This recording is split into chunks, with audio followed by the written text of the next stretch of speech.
há 1 ano e meio atrás, aproximadamente, vinha passando mal, tendo problemas digestivos, e ao procurar o médico descobri que eu tinha o vírus da hepatite C, que tinha atacado meu fígado de forma brutal. Os sintomas físicos meus não eram lá muito graves ainda. Diante da ressonância magnética que me foi pedida, se constatou que a hepatite já estava ali instalada há muito tempo, o vírus, e já tinha provocado cirrose no meu fígado, que estava altamente comprometido, e já naquela época, a médica que me atendia, a doutora Letícia Nabuco, ela já dizia que dificilmente eu escaparia do transplante.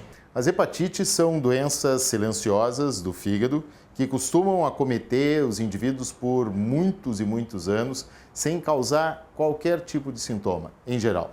Até que, com a evolução, muitas vezes o indivíduo pode chegar até a cirrose e então pode começar a ter manifestações associadas a essa doença. No nosso meio, no Brasil, a hepatite crônica mais comum é a hepatite crônica relacionada ao vírus C. Se estima que em torno de 1,4% da população brasileira esteja infectada pelo vírus da hepatite C. A hepatite C hoje é realmente uma epidemia mundial. Mais ou menos, a gente acredita que entre 1,5% e 3% da população estão contaminadas. O ataque de fígado, como as pessoas têm essa ideia, que dor de cabeça, mal-estar, sensação de má digestão e que relacionam muitas vezes isso a fígado, não tem nada a ver com fígado. Fígado, quando ataca, ele ataca mesmo, ele ataca com icterícia, ele ataca com água na barriga, ascite, ele ataca com encefalopatia. São situações em que a gente tem indivíduos com cirrose avançada. É uma doença completamente silenciosa, não dá sintoma, por isso que precisa pedir o teste. Quem que deve fazer o teste? Todas as pessoas que receberam sangue antes de 1993, compartilharam seringa, canudo, cachimbo do uso de droga, pessoas que usaram muita seringa de vidro, cirurgias antigamente, que as seringas eram fervidas, que é uma forma de contágio, tatuagens, piercing, acupuntura, coisas com agulha onde a gente não tinha a esterilização de autoclave, que era só dos forninhos ou no fogão, como fazia antigamente. Há em torno de 30% dos indivíduos infectados que não se sabe qual a origem da doença, qual a fonte da infecção. E isso provavelmente esteja relacionado a questões de saúde pública. Se nós lembrarmos, não faz muito tempo que as seringas não eram descartáveis, as agulhas não eram descartáveis, que as pessoas faziam injeções em farmácias onde eram aquecidas, na verdade, as seringas e as agulhas, da mesma maneira como dentistas, manicures. Se nós lembrarmos, há poucos anos também, os dentistas nem luva nem máscara utilizavam e tampouco faziam a esterilização do seu material de uma forma adequada.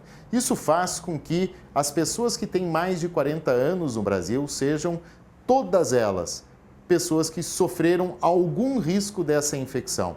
Relação sexual sem preservativo é uma das formas de contágio, em menor escala, mas também é uma forma de contágio. Transmissão de mãe para filho, a mesma coisa. Por isso que todas as pessoas têm que pedir para o seu médico, para uma vez pelo menos na vida, testar o anti-HCV. Eu estava me sentindo meio doente, né? Daí eu fui no médico, eles fizeram os exames e deu que eu tenho hepatite. Há 20 anos atrás, quando eu ganhei meu terceiro filho. Aí eu comecei a passar mal, assim, muito enjoada, só queria estar tirada, sabe? Daí fui no médico, o médico estava entre a hepatite C ou o HIV, né? O HCV ou o HIV. Aí apareceu a hepatite. A hepatite C pode nos dar algumas pistas da sua presença. Essas pistas, elas são aquilo que nós chamamos de manifestações extrahepáticas da hepatite C.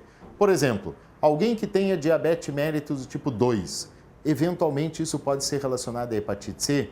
Então, talvez essa pessoa devesse ter uma pesquisa do vírus, independente de qualquer outra coisa, e por aí vai. Há uma série de situações. Líquen plano, pessoas com porfiria cutânea tarda, indivíduos que têm manifestações de artralgias, fadiga intensa. Essas são coisas que podem estar relacionadas, sim, à hepatite C. Comecei a sentir uns certos desconfortos após o almoço. Tinha dias que eu bebia ou comia e que a coisa não me sentia muito bem. E a princípio descobri que tinha uma gastrite. Então comecei a evitar certos tipos de alimentação, gordurosa, essas coisas todas, diminuí com a bebida e continuei levando minha vida acreditando que eu só tinha gastrite. Hoje o que a gente nota é que muitos pacientes estão chegando no médico, por ser uma doença silenciosa, já com ela muito avançada. Já chega na fase pré-cirrose ou já com cirrose e muitos já vêm com um câncer de fígado. Todas as pessoas que têm hepatite C têm que perguntar para o seu médico se podem associar drogas outras para tratamento de determinadas situações. Um exemplo, alguém que tenha hepatite C e que tenha necessidade de usar um antibiótico. Deve dizer para o seu médico, tem hepatite C, porque o médico vai saber prescrever aquela droga que seja menos tóxica para o fígado. Isso vale não só para antibióticos, vale para antifúngicos, vale para remédios emagrecedores, vale para remédios de uso psiquiátrico, uma série de drogas. E também devem evitar o uso de produtos, de suplementos ditos naturais, porque muitas vezes esses produtos levam a hepatite e em um fígado que já tem uma doença de base, isso pode ser mais grave. Existem fatores que, quando associados, eles aceleram a progressão do vírus. O álcool, a gordura no fígado, o uso de droga, alguns uso crônico de medicamentos sabidamente agressores do fígado, são coisas que provocam inflamação no fígado. Então, tu tem o vírus que inflama, mais essa outra substância, ou álcool, ou droga, ou a gordura, ou medicamento que inflama também, e aí esse somatório faz com que essa doença progrida mais rápido. Os indivíduos que têm hepatite C, eles não devem beber. Isso porque o álcool, em pequena quantidade que seja, ele pode fazer com que haja uma replicação maior do vírus e, eventualmente, contribuir para uma evolução mais rápida da doença. Então, nós recomendamos que não se beba nada quem tem hepatite C. Pela hepatite, única e simplesmente, não há necessidade de deixar de comer isso ou aquilo. Claro, há pessoas que têm doenças avançadas do fígado e nessa situação, com recomendação médica, algum ajuste da dieta pode ser feito, mas são casos bastante específicos. Vai sentir alguma coisa? Não, não sente nada, fígado não dói. E isso é que passa a ser um problema, porque quando o fígado dá sintoma é quando já está na fase avançada da cirrose. E aí a gente não tem mais tratamento, a não ser um transplante. Não consegui escapar do transplante, porque a cirrose estava muito avançada e, em decorrência dessa cirrose, eu desenvolvi, a princípio, um tumor, um nódulo, que virou rapidamente um tumor, e depois mais 2 tumores cancerígenos no meu fígado. De modo que, por conta disso, minha posição na fila avançou bastante, porque eu já estava correndo risco de vida, porque se os tumores fizessem metástase saindo do meu fígado, eles iam se espalhar pelo meu organismo e nem mais o transplante eu faria. No meu caso, por exemplo, se eu não tivesse feito ele há 4 meses atrás, eu não sei se eu estaria aqui agora, nesse momento, fazendo esse depoimento. Cada vez que um bandido entra no nosso corpo, a gente cria um soldadinho. Esse soldadinho é o anti. Então, é o primeiro exame de rastreamento, que é básico, que faz teste rápido, fura o dedinho, em 20 minutos a gente tem o resultado, que vai dizer, eu criei anticorpos ou eu não criei anticorpos? Eu entrei em contato com o vírus ou eu não entrei? Uma vez criado anticorpo, que entrou em contato, que fica anti-HCV positivo, chega para a gente. E aí eu vou para o passo seguinte de confirmação, que é fazer um PCR, que eu não olho mais o teu soldadinho, eu vou procurar o vírus, o bandido. Então, tira sangue para a gente ver se tem o vírus mesmo no organismo. 15% das vezes, o próprio organismo dá conta de combater. E aí, resolveu. Ele entrou em contato, criou o anticorpo e não tem mais o vírus, se curou. Mas 85% das vezes o vírus continua no sangue. E aí a gente prossegue para o passo seguinte da investigação, que é ver o quanto esse vírus está machucando o fígado. Essa avaliação ela pode ser feita de forma invasiva e não invasiva. A forma invasiva é a forma tradicional. Através da biópsia hepática, se faz através da parede do abdômen, se consegue tirar um fragmento do fígado e manda-se isso para análise patológica e então nós temos uma ideia do que o fígado tem. Nos últimos anos, alguns métodos não invasivos vêm sendo desenvolvidos. Dentre eles, o mais popular e talvez aquele mais utilizado em todo o mundo é o FibroScan. FibroScan é uma forma de avaliar de uma maneira absolutamente rápida, sem nenhum tipo de problema, como está a fibrose do fígado. A associação aqui em Porto Alegre está desde dezembro de 2014, fazendo trabalho de testagem em algumas cidades do estado, testando essa população para descobrir novos portadores de hepatite. E também nós temos um exame gratuito aqui na clínica, que é o FibroScan. Então o FibroScan ele se utiliza dessa questão. Ele é um aparelho onde a gente emite uma onda que vai passar pelo fígado mais rápido ou menos rápido. Quanto mais rápido ela passa, mais fibrose, quanto menos rápido, menos fibrose.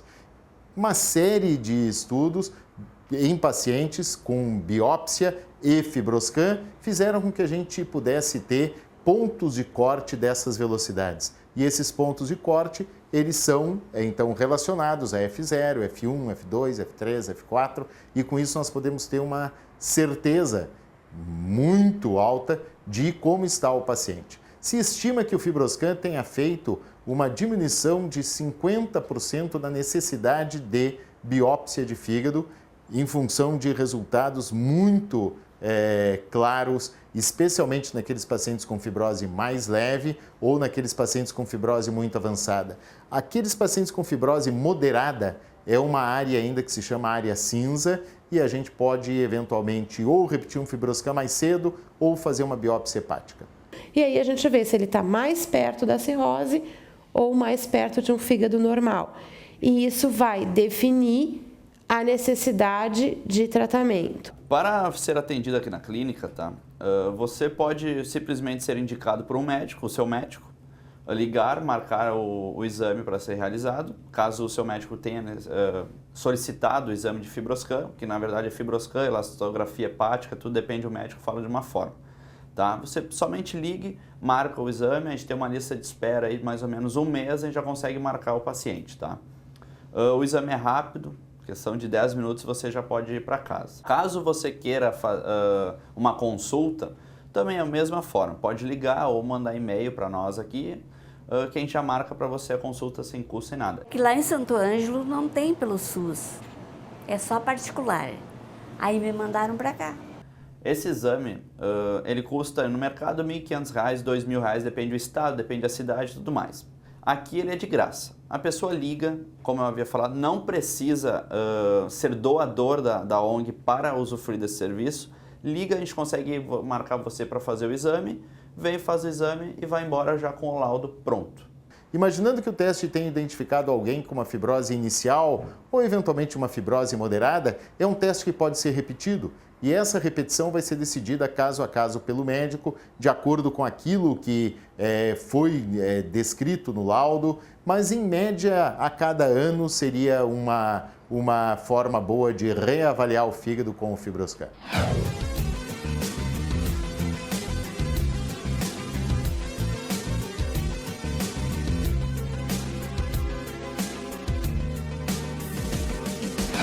O tratamento no Brasil ele muda nos últimos anos daquele tratamento baseado numa droga chamada interferon pegilado, que era uma injeção dada uma vez por semana aos indivíduos, que apresentava uma série de efeitos adversos, provocava uma série de sintomas nos indivíduos que estavam fazendo o tratamento e tinha uma taxa de cura que não era muito alta.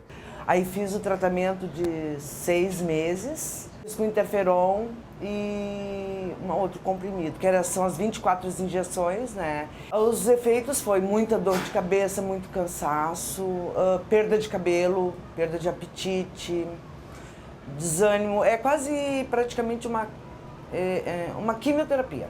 Justamente a partir de 2015 no nosso país, há o surgimento de um novo tratamento, um tratamento chamado com antivirais orais, drogas antivirais de ação direta, que, prescindindo do uso de interferon pegilado e sem efeitos adversos, fez com que a resposta virológica ostentada, que é a cura da hepatite C, fosse para patamares inimagináveis. Hoje nós conseguimos tratar e curar em torno de 95% dos pacientes com 12 semanas de tratamento sem efeitos adversos.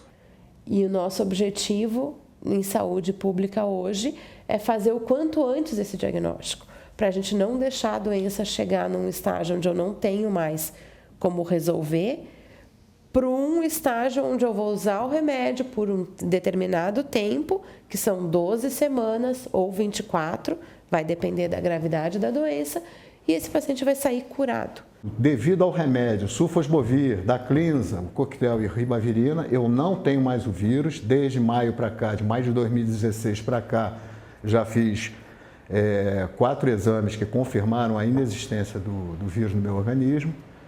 O governo brasileiro subsidia o tratamento para todos os pacientes que preenchem critérios previamente estabelecidos. Que critérios são esses? Doença mais grave, F3 e F4, que está mais perto da cirrose. Pacientes com F2, que é o estágio intermediário, há mais de 3 anos, aí atribuindo, assim, com 3 anos ele pode ter passado de um estágio moderado para um mais grave, e aí ele ganha tratamento. Pacientes co-infectados com o vírus do HIV, todos ganham tratamento. Paciente com manifestação extrahepática, doenças de outras partes do corpo atribuídas ao vírus, como o líquen plano, púrpura, crioglobulinemia. São doenças que atingem outros órgãos e estão relacionadas com o vírus da hepatite, também são contemplados. Para ganharem do governo essas drogas, eles têm que ter uma fibrose um pouco mais avançada. Fibrose F3, fibrose F4. Isso porque o tratamento é muito caro. O nosso grande problema hoje é receber a medicação. Então, a gente tem os pacientes que têm o critério, preenchem os critérios, estão dentro do protocolo, o tratamento é liberado, mas o remédio está demorando muito para chegar.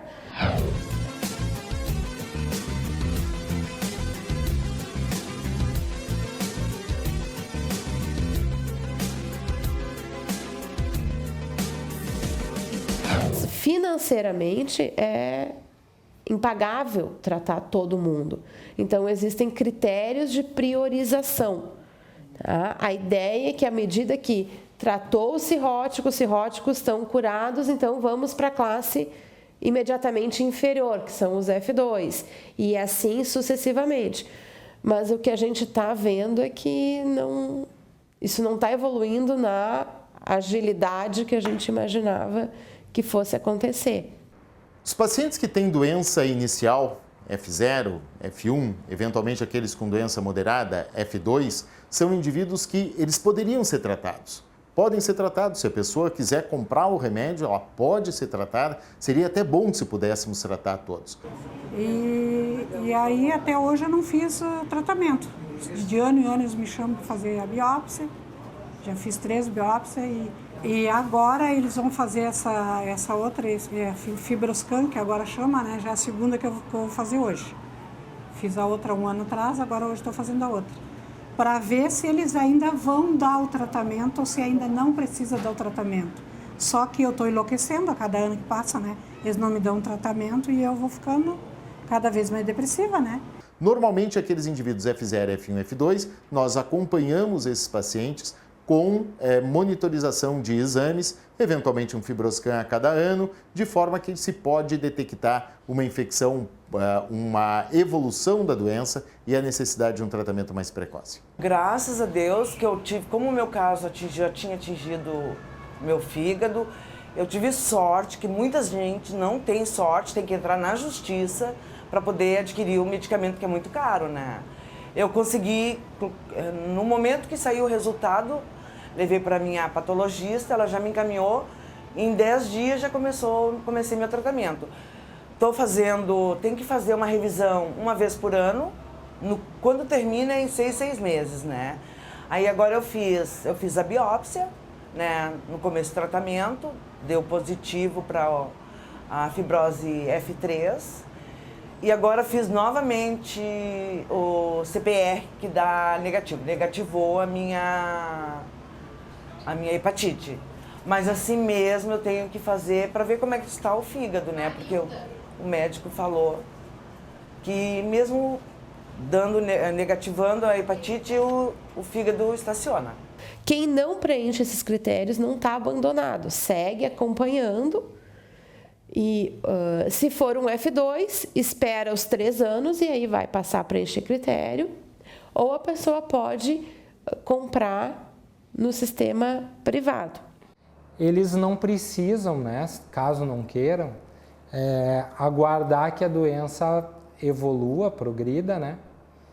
E podem fazer o tratamento adquirindo, né, com recurso próprio ou através de outros mecanismos, esses produtos já aqui no Brasil com registro, né?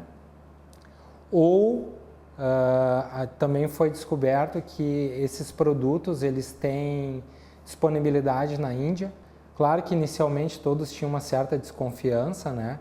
Porque a diferença de preço ela é abismal do medicamento que tem registro aqui para o medicamento que a gente traz da Índia. Mas a partir do momento que eles foram tratando os doentes e viram que o medicamento indiano dá uma resposta de acordo com o que eles precisam, começou a crescer muito. Então soube que na Índia eles também tinham recebido autorização do laboratório americano para produzir o genérico do sulfosbuvir, que lá tinha um nome de fantasia de Repsinat, e ao custo de $300 a caixa. Então, muito mais barato, né? Então, consegui fazer com que familiares meus fossem até a Índia, eles compraram essas caixas, essas 6 caixas de medicamento, trouxeram para o Brasil. Então, eu consegui iniciar o tratamento em novembro de 2015, esse tratamento durou até maio de 2016. Então, hoje o trabalho do paciente é justamente entrar em contato conosco, né? Nos entregar a documentação necessária, fazer o pagamento e aguardar a medicação, que chega em torno de 20 dias úteis, mais ou menos. Por ser uma doença silenciosa, você não entende que você está doente. Se um belo dia alguém te diz que você tem uma doença gravíssima, você não sente nada. A partir daí você começa a ver todas aquelas inseguranças, incertezas, não só para mim, mas como para a minha família inteira. Porque foi com a ajuda deles todos que eu consegui chegar onde cheguei. Eu tive apoio de toda a minha família. Minha esposa, que viajou para a Índia, viajou para outro continente do outro lado do mundo, uma cultura totalmente diferente, para adquirir remédios, para trazer para mim. Não só isso, ela teve muita paciência, porque um dos sintomas da cirrose, da hepatite, é você ter uma ascite, e isso provoca encefalopatia, de forma que tinha momentos que eu ficava agressivo, ficava sem paciência com nada, não conseguia mais trabalhar e tinha que seguir dieta. Então, tudo isso, a família é super importante para dar o apoio ao doente, e a família tem que ser forte para aguentar todos os problemas que são gerados por essa doença. Hoje em dia, a gente vê que alguns pacientes, antes de conversar conosco, eles têm aquela ideia inicial de pegar um avião e ir na Índia buscar a medicação. Primeiro, financeiramente, não vale mais a pena fazer isso. Hoje, se o paciente for na Índia buscar o remédio, sai muito mais caro do que ele contratar um serviço de importação, né? E sem contar nos riscos que envolvem, né? Esse vírus, ele pode sim sair de um estágio bom e com o passar dos anos chegar na cirrose, e esse ser o grande problema. O vírus em si não é o nosso problema. O problema é o que ele causa. Ele pode progredir, inflamar, e aí aparecer uma cirrose. E aí depois que tem uma cirrose, que é cicatriz no fígado, a gente não tem mais como reverter. O fígado não regenera. Então, uma vez que a pessoa tem cirrose, a gente tem que ficar monitorando, porque ela pode fazer um câncer de fígado. Eu ia perdendo minha vida relativamente novo. Quando descobri isso, eu estava com 52 anos, 53. Estou chegando aos 55 agora e espero viver mais alguns anos. Mas, repito, a minha sorte foi ter descoberto nessa época, porque se eu levo mais um ano para descobrir, o câncer tinha tomado meu fígado sem eu sentir e eu não estaria aqui dando esse depoimento. Além das consultas sem custos, o exame sem custo, nós temos um projeto que é o Hepatite Zero. Então, junto aos clubes Rotaries do mundo, nós escolhemos algumas cidades, os Rotaries procuram a associação para fazer a testagem. Nós temos um site que é o hepatitezero.com.br. Então ali tem fotos dos projetos nas cidades, os estados que nós estamos participando e toda a agenda de futuros testes, né?